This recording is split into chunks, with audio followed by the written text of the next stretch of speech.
왜 이렇게 됐을까? 왜 다시 인기를 끌지 못하고 있는 걸까? 왜일까요?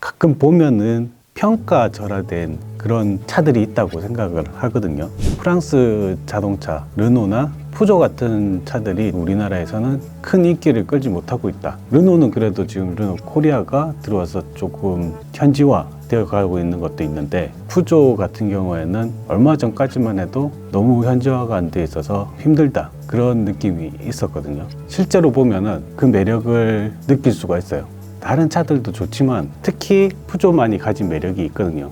어디 하나 빼놓지 않고 다 갖춰져 있는데, 예전 이미지 때문에 아직까지도 조금 우리나라 사람들한테는 안 맞는 차다, 그리고 가격이 쓸데없이 비싸다, 그렇게 얘기하시는 분들도 있고, 지금 408 GT 모델을 타고 있습니다. 시승차로 이틀 정도를 타고 있는데, 몇 해 전만 해도 느낄 수 없었던 풍부한 상품성 같은 게 좀 느껴지기도 하고요. 감성 같은 게 많이 느껴지기도 합니다. 이 차가 크로스오버 타입이거든요. 르노 코리아에서 내놓은 XM3, 그리고 쉐보레에서 내놓은 트랙스. 트랙스를 제외하고는 XM3도 꽤 인기가 있었지만, 지금 이 차 같은 경우도 디자인적으로는 실루엣 자체는 되게 좋다라고 그렇게 평가를 하고 있어요. 공기 저항 계수가 상당히 낮다라고 해서 화제가 됐었거든요. 디자인에서 기능적인 부분을 좀 더 살렸다는 거죠. 후면에 지붕 쪽에 있는 리어 스포일러가 양쪽으로 갈라져 있어요. 갈라져 있는 모습이 공기 저항을 낮추는 그런 기능뿐만 아니라 실내에서 탑승자의 머리 공간을 확보하는 데 역할을 한다고 합니다. 그러면서 패스트백의 단점을 보완해 주는 거죠. 그 부분에서 조금 더 얘기를 하자면, 실내 공간도 부족하진 않습니다. 답답하지 않고요. 뒷좌석도 뭐 성인 어른이 타고 한 2시간 정도는 충분히 편안하게 갈 수 있을 그런 정도의 느낌입니다. 예상보다는 지금 408의 판매량이 그렇게 많지 않은 걸로 알고 있거든요. 왜 이렇게 됐을까? 상품성도 괜찮아졌고 디자인도 괜찮아졌고 모든 걸 다 갖췄는데 왜 다시 인기를 끌지 못하고 있는 걸까? 그런 거를 좀 생각을 해봤습니다. 아무래도 이미지 때문에 그런 것 같아요. 그리고 브랜드에서 적극적으로 이거를 좀 더 홍보를 해야 되지 않을까. 네티즌들은 뭔가 지적하는 부분은 작은 엔진 문제다, 그래서 운전에 재미가 없을 거다, 뭐 그런 생각을 하시고 안 타시는 분들도 있는 것 같아요. 직접 타보면은 생각이 좀 많이 달라질 겁니다. 지금 국내 판매 모델은 알리르랑 GT 두 가지 모델로 나오고 있어요. 가격은 4,290만 원과 4,690만 원, 그렇게 두 가지로 나오고 있습니다. 4천만 원 초반부터 시작하는 건데요. 가격이 비싸다고 생각을 하시는 분들은 옛날에 푸조에서 현지화가 되어 있지 않던 차들을 타고 나서 그 가격이 거의 엇비슷하게 가니까 비싸다라고 생각을 하시는 거고, 지금 신형 모델 408은 지금 처음 나오기도 했고 가격이 이 정도에 책정이 됐다라는 거는 제가 보기에는 상당히 매력적인 포인트인 것 같아요. 엔진 얘기를 하다가 가격 문제로 넘어갔는데, 그만큼 가성비가 있는 엔진이냐라는 것 때문에 그 얘기가 나오는 것 같습니다. 어쨌든 1.2L 퓨어테크라고 하던 가솔린 엔진입니다. 최고 출력이 131마력에 최대 토크가 23.5kgm입니다. 마력으로 보더라도 조금 부족하다고 느끼실 수는 있어요. 직접 타보시면은 이게 확실히 다이내믹한 느낌을 느끼실 수가 있습니다. 변속기도 8단 자동 변속기가 적용이 돼 있어요. 옛날 MCP 방식이 아니고 자동 변속기가 적용이 되면서 좀 더 효율적이 됐다라고 생각을 하고 있습니다. 공인 연비가 한 12km 정도가 나오는데요. 그리고 작년 여름쯤에 한번 타봤는데 이번에 다시 타면서 새롭게 느낀 부분들이 있습니다. 그 엔진 때문에 신경 쓰지 못했던 여러 가지 편의 장비나 안전 장비, ADAS 그런 기능들이거든요. 의외로 4천만 원 초반대 가격의 수입차에서 진짜 많은 부분이 들어가 있어요. 운전석, 조수석, 안마 시트 기능, 그리고 차선 유지 기능도 있고요. 상당히 그 기능도 꽤 쓸만합니다. 적극적으로 작동하고요. 안정감 있게 운전을 도와주는 느낌을 받을 수 있어요. 핸드폰 무선 충전 기능, 애플 카플레이나 안드로이드 오토 연동 기능, 교통 표지판 인식 기능이라든지 운전자 주의 알람 기능, 그러니까 2시간 이상 운전하면은 이제 쉬어가라고 하는 그런 메시지들이죠. 그리고 또 오토 하이빔 컨트롤도 있어요. 요거는 GT 모델의 경우 적용되는 옵션입니다. 편의 기능들 뿐만 아니라 인테리어 구성에 대해서도 또 눈에 들어오기 시작합니다. 인테리어가 제가 보기에는 지금 현행 1억 이하의 차급에서는 상당히 괜찮은 인테리어 디자인을 가지고 있지 않나. 굉장히 세련되고요.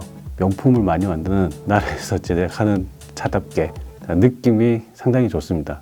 그럼 모두들 디자인에 대해서는 인정하는 부분이니까요. 예를 들어서 예전부터 그 기조를 그대로 이어가는 듯하지만 첨단 기능들이 또 많이 더해졌고, 센트럴 디스플레이 밑에 있는 토글 스위치 같은 거, 그리고 컴팩트한 사이즈의 D컷 스티어링 휠이 괜찮고요. 요거랑 또 디자인이 잘 어울리는 게 D컷 스티어링 휠 뒤편으로 보이는 디지털 클러스터가 3D 형태로 적용이 돼 있어요. 딱 보면은 증강현실처럼 거리감이 느껴지는 그래픽들이 펼쳐지거든요. 상당히 재밌어요, 보고다 보면은. 그리고 입체감이 느껴진다는 것 자체가 눈길이 자꾸 가더라고요.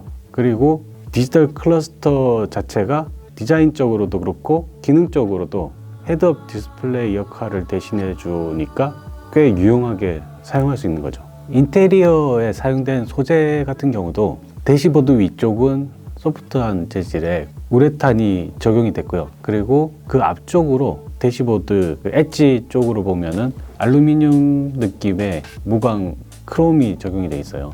그리고 양옆으로 보면은 블랙 하이그로시의 플라스틱들이 적용이 돼 있는데 이런 구성들이 적절한 비율로 잘 섞여 있다는 느낌입니다. 저는 아까도 잠깐 언급했지만 이 차의 가치를 어떻게 판단하느냐, 그게 좀 생각이 복잡해지는 것 같아요. 만약에 진짜 이 차의 사랑에 빠졌다 그러면은 아깝지 않다라고 생각하고, 아니 오히려 싸다 생각하라고 그 차를 살 것 같아요.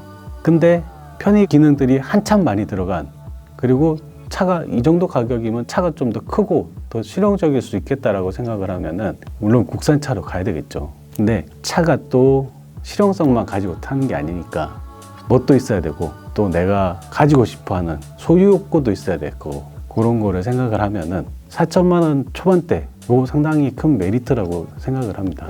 지금 외장 색상으로는 시그니처 색상인 옵세션 블루 그리고 티타늄 그레이 두 가지 색상이 메인으로 지금 잡혀 있습니다. 해외에서는 여러 가지 색깔이 더 많이 있는데 지금 국내에서는 이 두 가지 색상으로 밀고 있는 것 같아요. 좀 더 튀고 싶다 생각하면은 옵세션 블루 쪽으로 가는 게 좋고요. 무난하지만 더 세련된 느낌이 좋다 하시는 분들은 티타늄 그레이 쪽으로 가시는 걸 추천드립니다.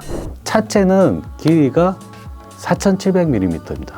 실제로 보는 것보다는 수치적으로는 되게 짧아요. 대부분의 세단이 중형급의 세단이라면 거의 4800에서 4900 왔다 갔다 하거든요. 그러면 이게 한 100mm 이상이 좀 짧다는 얘기인데, 물론 소형차들이랑은 비교할 수가 없고요.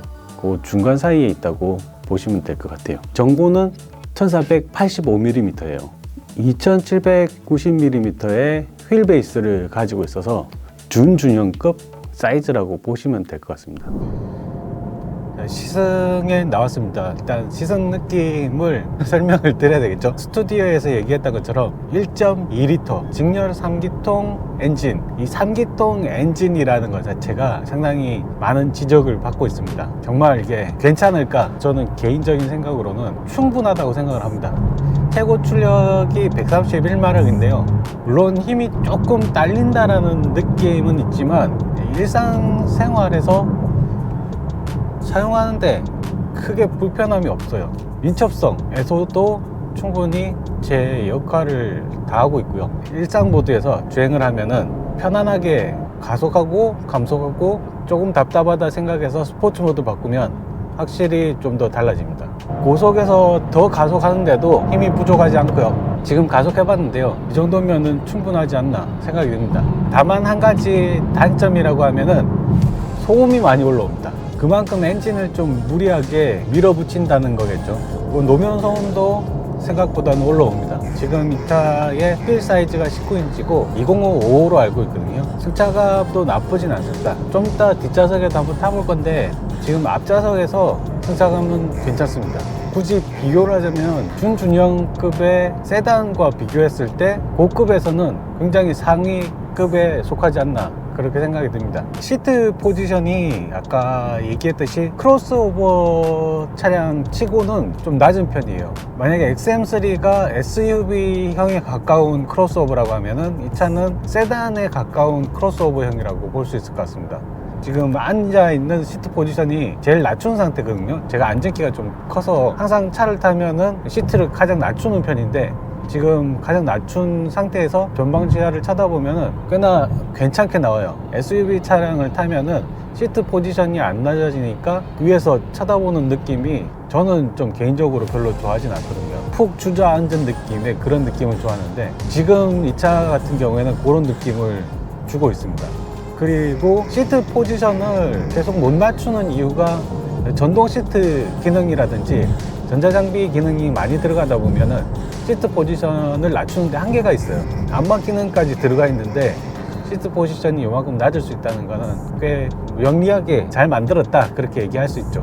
운전할 때 보는 내부 인테리어 구성이라든지 시야에 들어오는 모든 기능들이 오밀조밀 구성이 되어 있는 것 같아요. 핸들링도 한번 시험을 해보겠습니다. 이게 살짝씩 틀면은 움직임이 되게 직관적이에요. 보통 핸들을 틀 때 반박자, 반의 반박자씩 조금 늦게 따라오는 경우가 있는데 그런 건 세팅의 차이고요. 지금 이 차처럼 직관적으로 바퀴와 핸들이 같이 움직일 수 있는 이런 세팅은 운전의 재미에도 조금 신경을 썼다는 거죠.